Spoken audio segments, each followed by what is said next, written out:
Welcome everyone. In this video, I'm going to tell you everything you need to know to do big damage in Mythic Plus as a Holy Priest. Contrary to popular belief, your gear and your stat weights are two of the least important factors when it comes to DPS.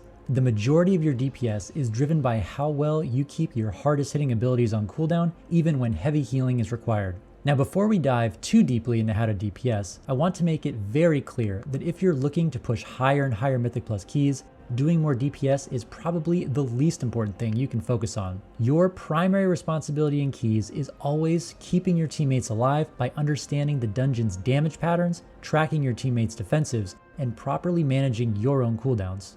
Some dungeons and affixes require a huge amount of healing, so understanding your DPS spell priority will help you do as much damage as you possibly can in those situations where you can't commit too many globals to DPSing.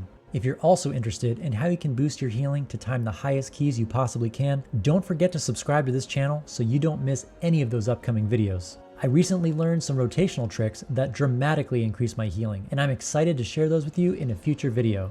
So what's the trick to doing more damage in keys? As gamers, we're hardwired to always look at the biggest, spiciest AoE pulls and assume that's where we should be investing our efforts to do more damage. These pulls are certainly a good place to do damage, and you should try to optimize your AoE rotation, but keep in mind these are also the pulls where all the DPS players in your group are using their big cooldowns. Everyone likes to get that big dopamine hit by seeing gigantic numbers on AoE pulls, but that's only one part of solving the DPS puzzle. The less flashy, less exciting truth is it's just as important, if not more important, to optimize your DPS rotation on smaller 1 to 3 target pulls. Many DPS players hold their cooldowns on these smaller pulls, leading to excruciatingly slow kill times, which slows your group's momentum moving through the key and lowers overall DPS for everyone. The best way to do more overall DPS and more effective DPS is to treat the 1 to 3 target pulls with the exact same intensity and focus as the big AoE pulls. Optimizing your rotation on these smaller pulls will take more time off the dungeon timer than getting massive boon numbers during the AoE pulls.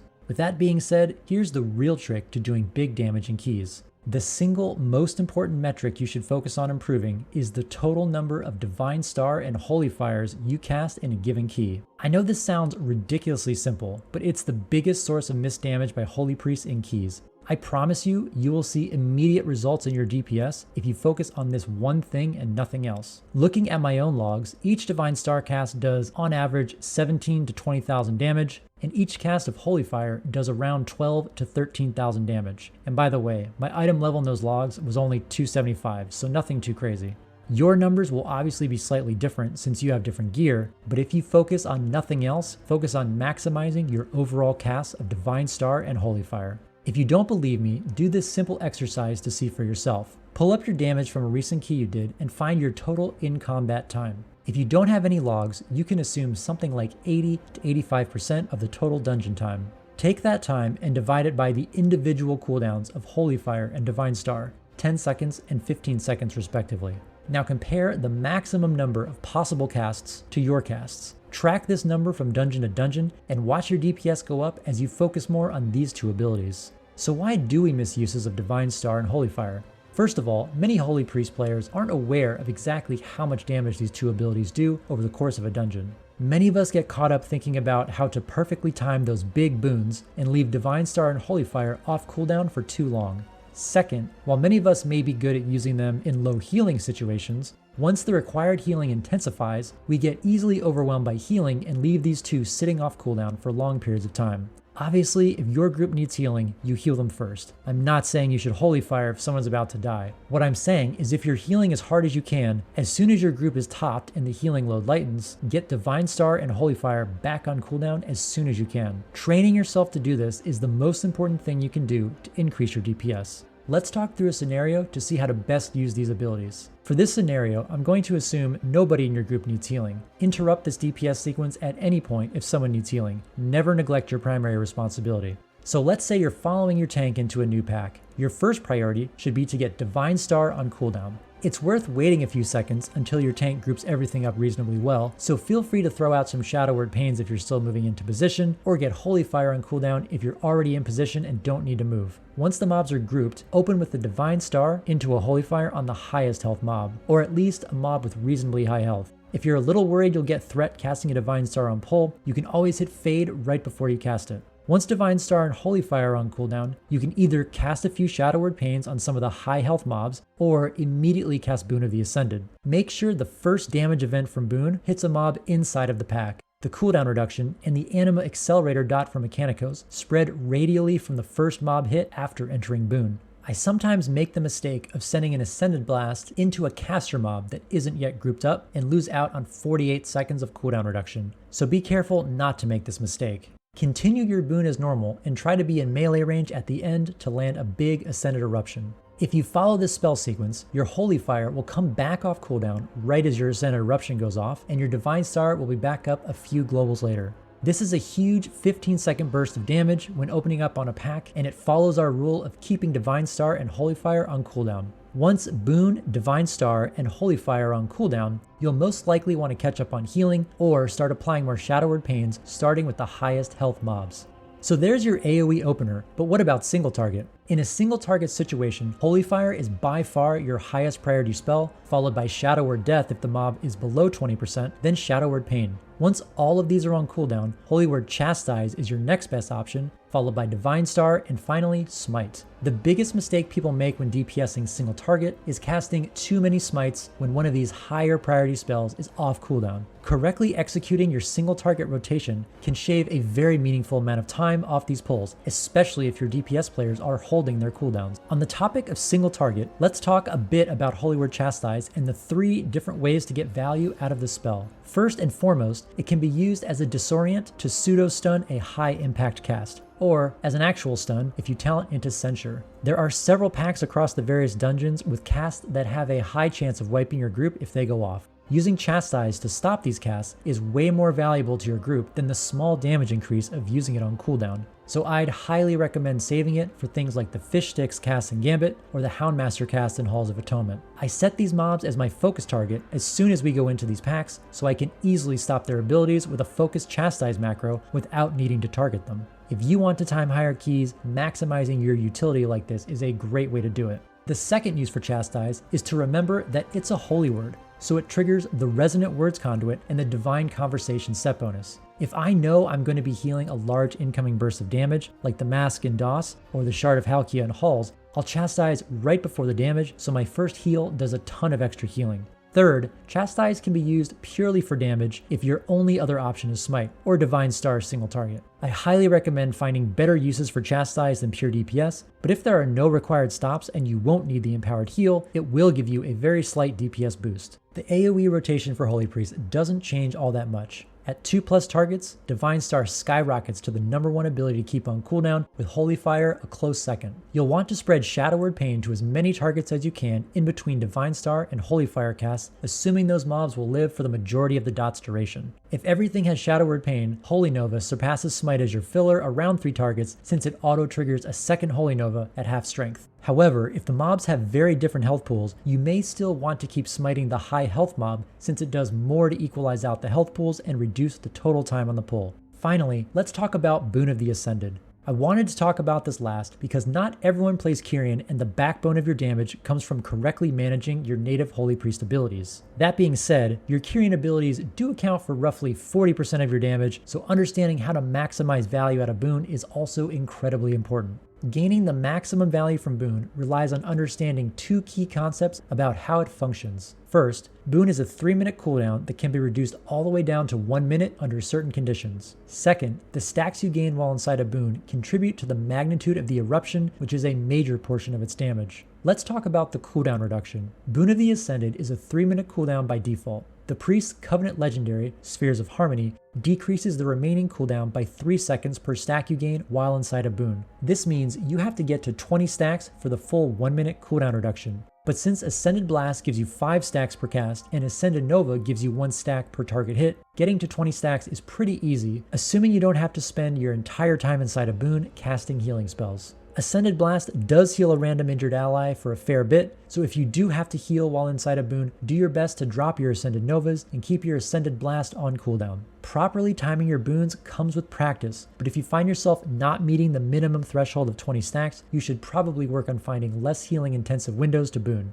You can further reduce the cooldown of your boon with the Mechanicos ability Effusive Anima Accelerator, which gives you 12 additional seconds of cooldown reduction per target hit up to 5 targets. I mentioned this earlier, but you really want to make sure the first damage you do with Boon hits a pack of mobs if possible, since the cooldown reduction is calculated off the first target hit with any Boon damage. If you accidentally hit a solo mob first, you can lose out on up to 48 seconds of cooldown reduction. The way this functions isn't worded very well in the tooltip and can be a bit confusing. The effect triggers in a circle around the first mob you hit, so even though Ascended Blast only hits one target, the cooldown reduction in dot will spread to nearby enemies, so you can get credit for 5 targets despite Ascended Blast only hitting one target as long as the target you hit is surrounded by other mobs. As you can see, this introduces an interesting decision regarding when to cast Boon. If you use it single target, you're missing out on 48 seconds of cooldown reduction and potentially losing uses. However, if you hold it for larger pulls, you might also lose uses or lose some much needed momentum on single target pulls where your DPS players are all holding their cooldowns. This gets even more complicated when considering the buff. If you wait until dies, you can Ascended Blast every GCD, which is a huge amount of single target damage, but you're potentially losing up to 36 seconds of cooldown reduction from not hitting the relics with your first Ascended Blast, and you're holding Boon for the entire time it takes to kill I'm of the opinion that there is no right or wrong answer, but I'll share with you my general thought process. I will Boon single target if I think there is at least 45 seconds to a minute left in the pull, or if I feel like DPS has stalled. Using Boon here gets some much needed single target damage, and the cooldown reduction I miss out on is mostly made up by the length of time in the fight. So I try to identify these situations and Boon early to get it on cooldown. A good general rule for all cooldowns is when in doubt, use it. On boss fights and relic packs in general, I also like to Boon right away because I know I'm going to hit at least 4 targets for cooldown reduction, and I like to focus my Ascended Blast into the relic our group needs to kill. I'm sure you've been in groups who repeatedly kill the wrong relic and it can get incredibly frustrating. I'd rather control which relic dies instead of leaving it up to chance. Remember, timing the key is always the most important thing, and there is no substitute for priority damage. The second major thing you want to manage with Boon is the stacks. The bare minimum stacks you want to get is always 20 to get the full cooldown reduction effect from Unity. But you still want to get as many stacks as you can, up to 99, for the biggest Ascended Eruption possible. One thing to note is it might seem tempting to swap to Ascended Nova above 5 targets to get more Eruption stacks. But with the Courageous Ascension Conduit and the way square root scaling works with Ascended Nova, you will do more damage keeping Ascended Blast on cooldown on any pack with fewer than 14 targets. Above 14 targets, it will technically be more damage to spam Ascended Nova, but I recommend still keeping Ascended Blast in your rotation if there's a high priority target. Also, if you keep Ascended Blast in your rotation, you'll still hit your maximum 99 stacks on pulls with 9 or more targets. So my recommendation is to always keep Ascended Blast in your rotation and put your focus into making sure your 10-second Boon DPS window doesn't line up with heavy damage phases. One trick you can use is if you know there's a big damage phase coming up, get a Boon in early and time the Ascended Eruption to go off during the heavy damage, since it does a huge amount of healing. Another big source of group-wide damage is Power Infusion. Although this doesn't show up on your meters, don't underestimate the value of this ability. It adds a ton of damage to your group. Now, someone could probably write a 100-page PhD dissertation on the optimal use of Power Infusion in a Mythic Plus environment. There are so many variables to consider and so many situations that there is no 100% right answer on who you should use Power Infusion on, but I'll give you my thought process as a starting point. First of all, don't overthink the problem, especially if you're playing in a pug. We only have so many things our brain can process at once, and dedicating mental energy to optimizing the Power Infusion problem isn't worth distracting you from more important things like healing or your own DPS rotation. If you're not sure who to PI, just use PI on cooldown on the best DPS in your group. Look at the meters and full send on the top person. They may not be the perfect spec for PI, but they'll probably get a lot of value out of it. Make sure you're running the Power Unto Others Finesse Conduit to get as many uses as possible. One step up from this is to track major offensive abilities and try to hit someone inside of their cooldown window. I'll hold PI if we're right at the end of a pull and won't get the full 20 seconds of value, but if there's 20 to 30 seconds left, I'll just pop it on someone even if they're not using cooldowns to keep the pull's momentum going. I'd rather use it and get it on cooldown than wait for the perfect moment. That being said, you may not want to do this. It all depends on your DPS players and your situation, but generally speaking, more uses in a dungeon is better. Lastly, you can just ask your group who wants PI. I've been very surprised how many people in pugs tell me PI isn't the best for them. The Warlock I play with told me to ignore his Infernal and just PI him on cooldown since he gets a lot of value even outside of Infernal. When in doubt, ask your group. Now, it wouldn't be a guide without talking about legendaries and stat weights. For your first legendary, you'll obviously be using Unity to get the Spheres of Harmony curing effect. For your second legendary, I would highly recommend running Flash Concentration in all situations. I know a lot of top priests run Harmonious Apparatus in some keys, but this is a very niche playstyle that sacrifices massive amounts of healing for a very small DPS gain. This is only possible because of the near perfect kicks, stuns, and crowd control in higher level groups, and the very tight DPS checks in those keys. I have no intention of ever unequipping my Flash Concentration in keys, and I recommend you don't either.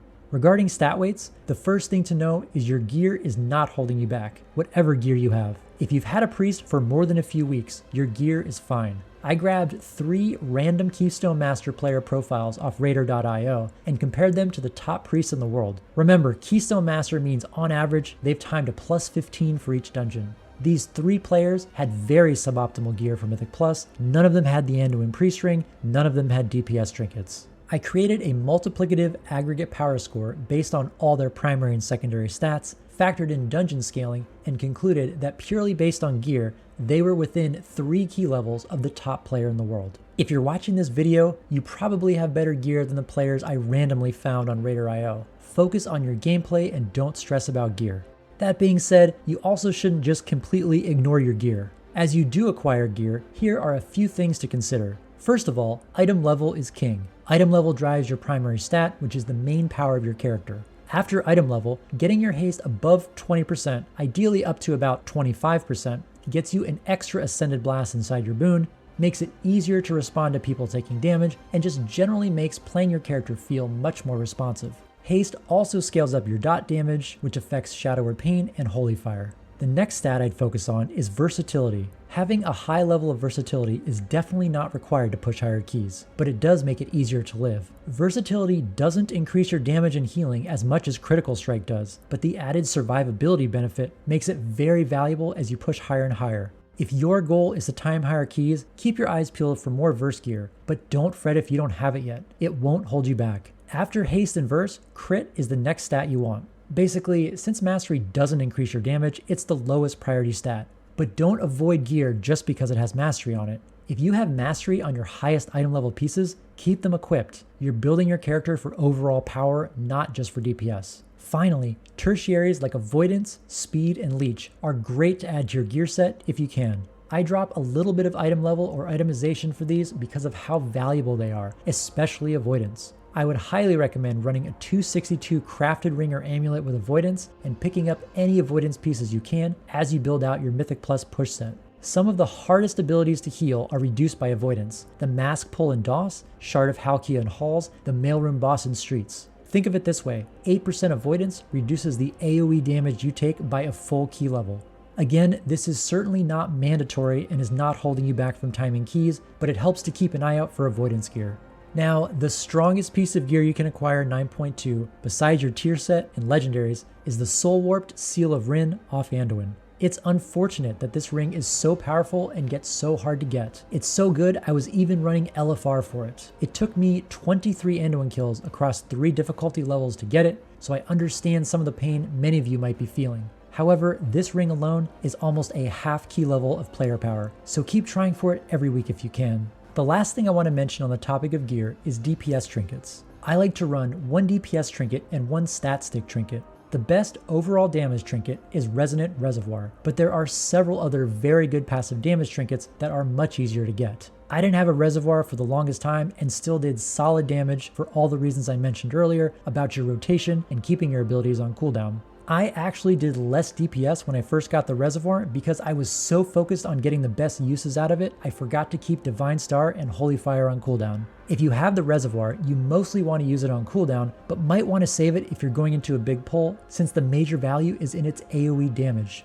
A few other good DPS trinket options I can think of off the top of my head are the Infinitely Divisible Ooze from Plaguefall, Satchel of Misbegotten Memories from Necrotic Wake, and the minuscule Elemental in an Envelope from Streets.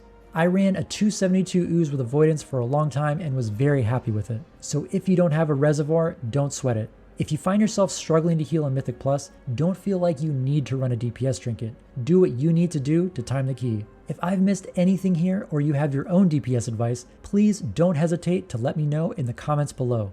This DPS guide covered only a small fraction of what's important in Mythic Plus, so don't forget to subscribe to get notified of future videos. If you have any questions at all, let me know in the comments below, in my Discord, or hit me up while I'm streaming. I usually stream Mythic Plus right here on YouTube and stream Raid over on Twitch. As always, thanks for watching, and I'll see you next time.